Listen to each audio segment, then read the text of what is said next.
जय श्री कृष्णा दोस्तों, मैं आपकी अपनी दोस्त अन्नपूर्णा भारद्वाज। आज मैं आपको अमावस्या और पूर्णिमा दो बहनों की कहानी सुना रही हूँ। मित्रों, किसी समृद्ध राज्य में राजा धर्मपाल और रानी लीलावती राज करते थे। उनके दो पुत्र थे जिनके नाम वीरेंद्र और शौर्य थे तथा उनकी दो पुत्रियां थीं। एक बेटी का नाम अमावस्या था और दूसरी बेटी का नाम पूर्णिमा।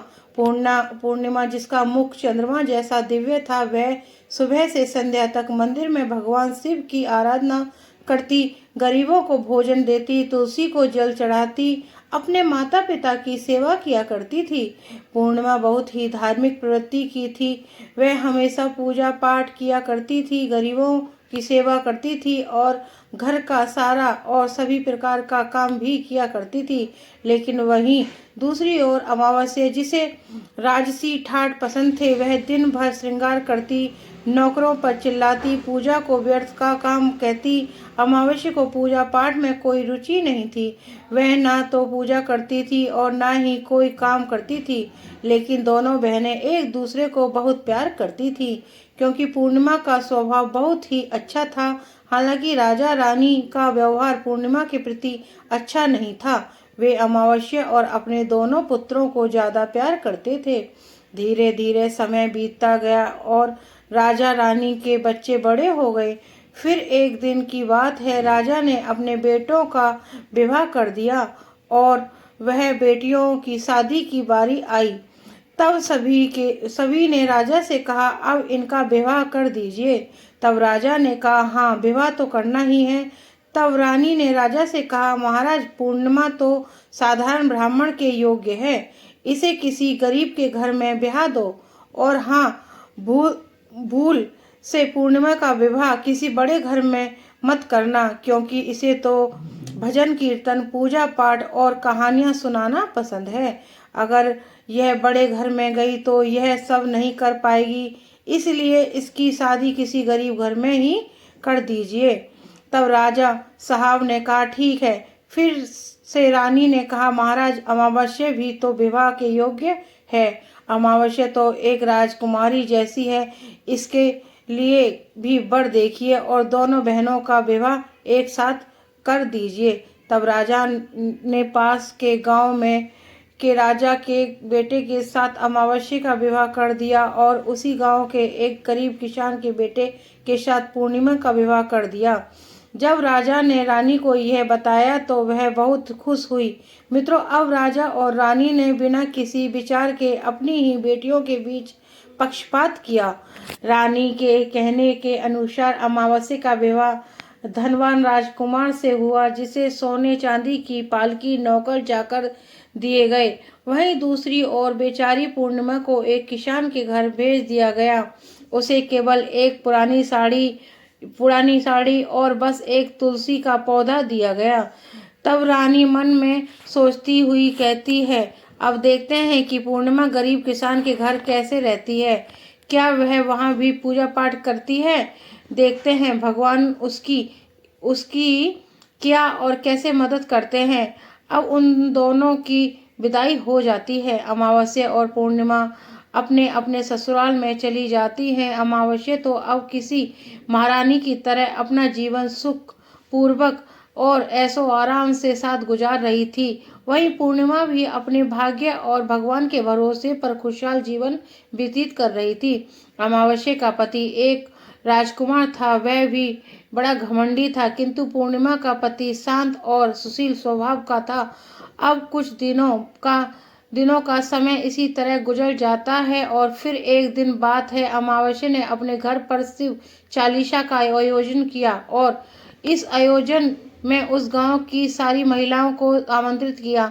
सारी पड़ोसन की महिलाओं को भी बुलाया, लेकिन अपनी बहन पूर्णिमा को उसने जानबूझकर नहीं बुलाया, क्योंकि उस गरीब बहन का अपने घर में बुलाना पसंद नहीं था। उसे बुलाना मतलब अपने सम्मान में कमी नजर आ रही थी। तब वही पूर्णिमा अपने दरवाजे पर बैठी थी तो गांव की औरतों ने कहा, और अरे पूर्णिमा बहन, तुम्हारी बहन के घर शिव चालीसा का पाठ है, तब पूर्णिमा ने कहा, नहीं, मैं नहीं जा रही, क्योंकि मेरी बहन ने मुझे नहीं बुलाया है। तब गांव की औरतों ने कहा कि नहीं बुलाया तो क्या हुआ, पूजा पाठ है, तुम चलो हमारे साथ, वैसे भी वह तुम्हारी ही बहन है।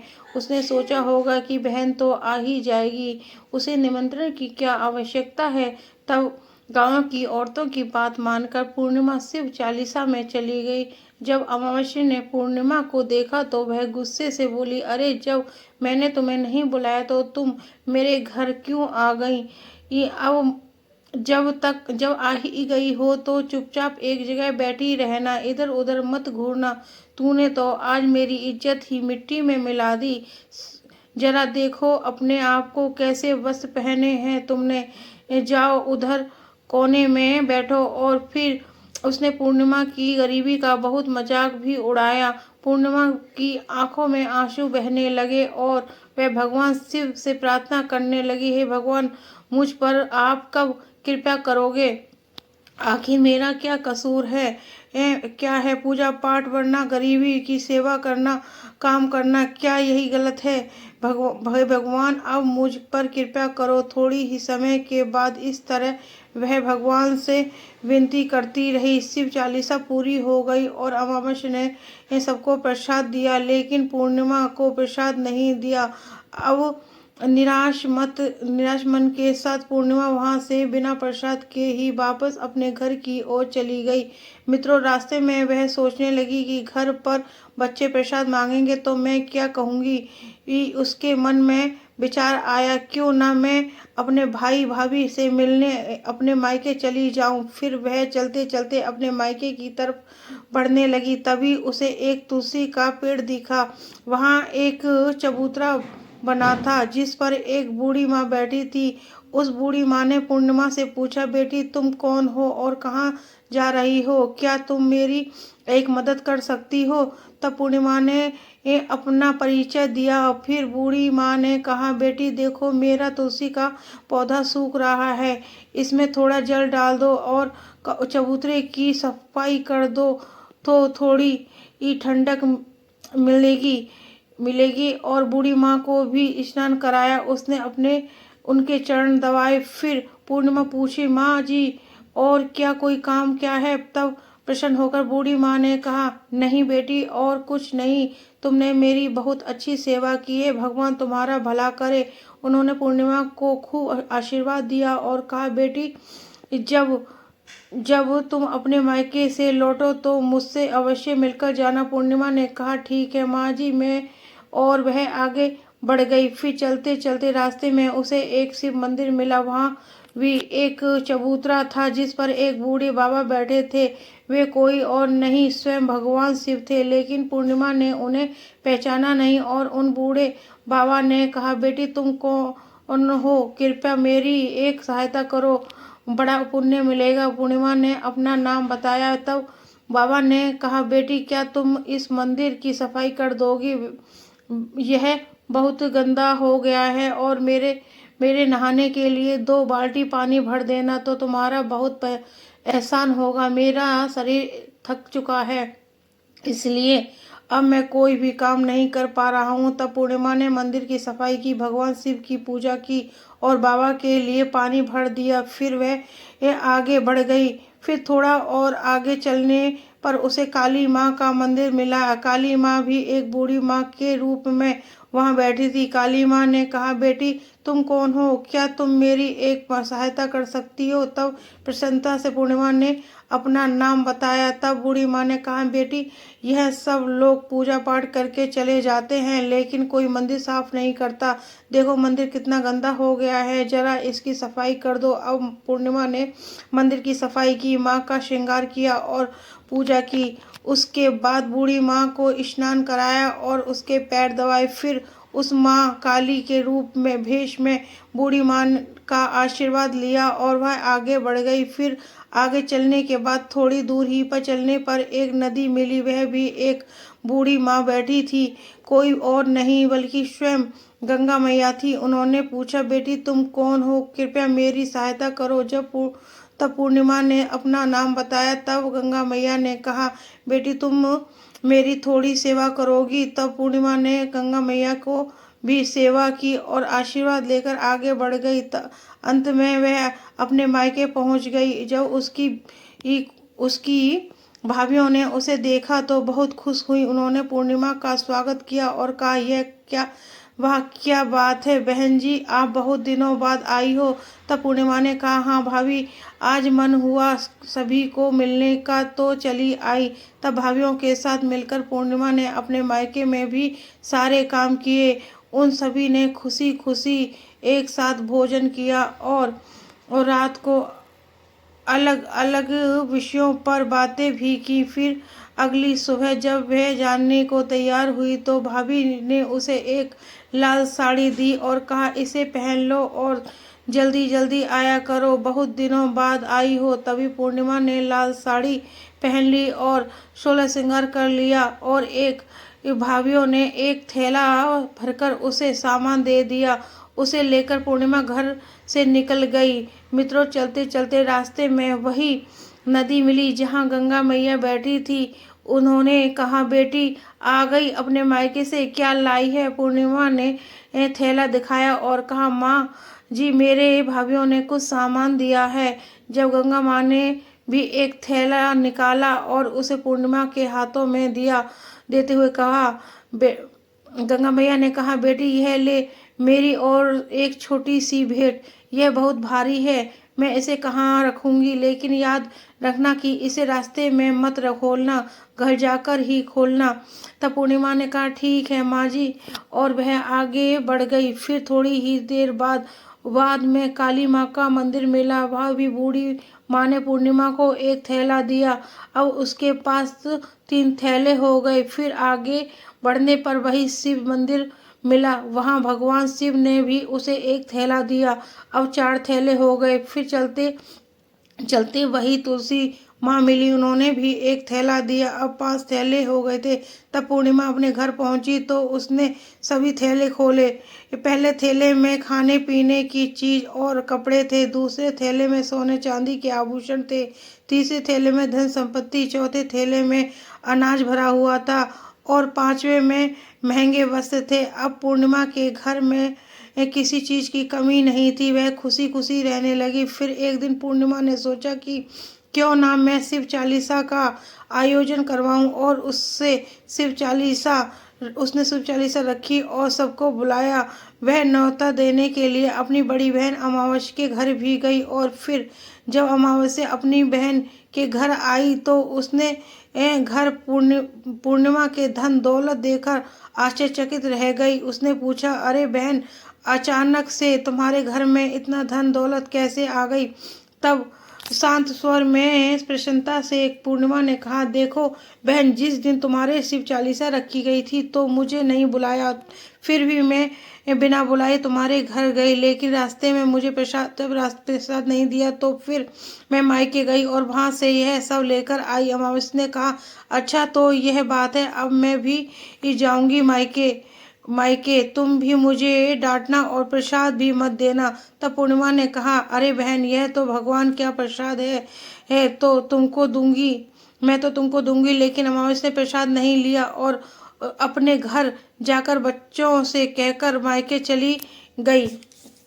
जब चलते चलते रास्ते में वही तुलसी माँ मिली तब उन्होंने अमावस्या को कहा, बेटी यह चबूतरा साफ कर दो और तुलसी में पानी डाल दो, कृपया मेरी मदद करो। तब क्रोध से आकर अमावस्या ने कहा, हाँ ये बुढ़िया, मैंने इतनी महंगी साड़ी पहन रखी है, यह गंदी हो जाएगी, मैं कुछ नहीं करूँगी। फिर आगे चलकर भगवान शिव मिले तो उन्होंने भी उसे ऐसा ही कहा। काली माँ और गंगा मैया से भी उसने यही कहा।